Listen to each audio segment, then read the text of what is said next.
Their pace was funereal. How appropriate. For them, their country just died, and they're saying goodbye to it.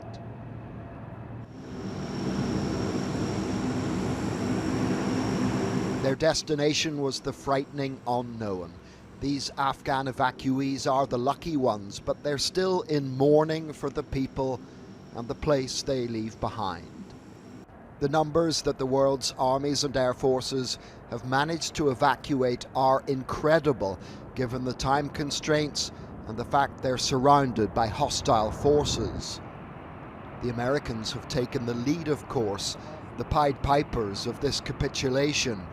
In their wake, Afghanistan's vulnerable, the casualties of war weariness have benignly followed.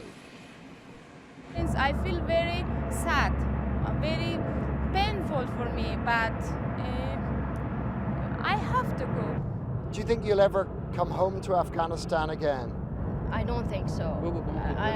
Because we are just especially me and my group.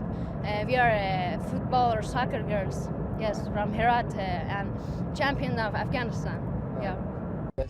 As we drove into the airport yesterday morning, we probably passed people who would be killed or injured in the suicide bombings later in the day.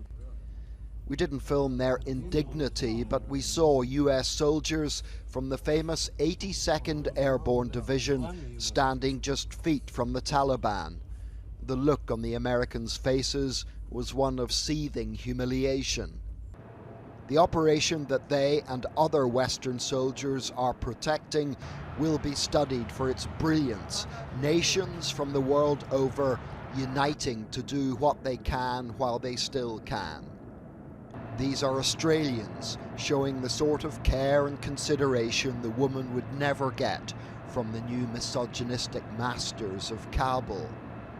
The evacuation is a marvel, and then you remind yourself why it's happening. In short, it's depressingly impressive. The withdrawal from Afghanistan of just 2,500 American soldiers was the catalyst for this, the evacuation of tens of thousands of Afghans. What an absolute tragedy for them, and a complete humiliation for the Western powers, the Americans and the British in particular. Along with these Afghans, we were flown out by the Qataris. The service personnel who looked after us all were a credit to their country.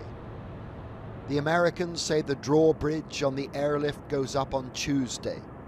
The end to one of Joe Biden's forever wars.